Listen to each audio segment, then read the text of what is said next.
Oscar నాకు తెలిసినంత వరకు 'చంద్రబోస్' గారికి, 'కీరవాణి' గారికి మాత్రమే వచ్చింది. రైట్? అవును. కానీ ఇక్కడ 'రాహుల్ సిప్లిగంజ్' గారు, 'ప్రేమ్ రక్షిత్' గారు వీళ్ళందరూ అంటే వీళ్ళందరూ ఏంటి సార్ అక్కడ? ఆస్కార్ అనేది బెస్ట్ ఒరిజినల్ సాంగ్‌కొచ్చింది. హ్మ్. అదొకటి. స్పష్టంగా తెలియపరచాల్సిన విషయం ఏంటంటే, సంపూర్ణ భారతీయ చిత్రానికి వచ్చిన మొట్టమొదటి ఆస్కార్ ఇది.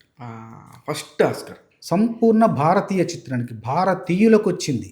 భారతీయ భాషలో, భారతీయ నిర్మాణ సంస్థ, భారతీయ దర్శకులు, దర్శకుడు సాంకేతిక నిపుణులు, కళాకారులు పనిచేసిన భారతీయ చిత్రానికి వచ్చిన మొట్ట మొట్టమొదటి ఆస్కార్ బెస్ట్ ఒరిజినల్ సాంగ్ 'నాటు నాటు' పాటకు best music director, best lyricist Keeravani గారికి నాకొచ్చింది.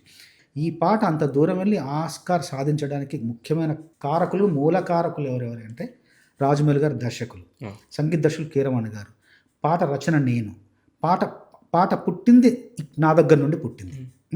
తర్వాత పాట రాసింది నేను, పాటను అద్భుతంగా పాడిన రాహుల్ సిప్లిగంజ్, కాలభైరవ. పాటకు అత్యద్భుతమైన నృత్య రీతులు సమకూర్చిన ప్రేమ్ రక్షిత్ మాస్టర్.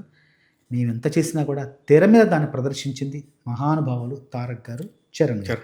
వీళ్ళందరి సమిష్టి కృషి. వీళ్ళే కాదు, అక్కడ ఆ యూనిట్‌లో పనిచేసిన ప్రతి ఒక్కరికి కూడా ఆ క్రెడిట్ చెందుతుంది, దక్కుతుంది కూడా.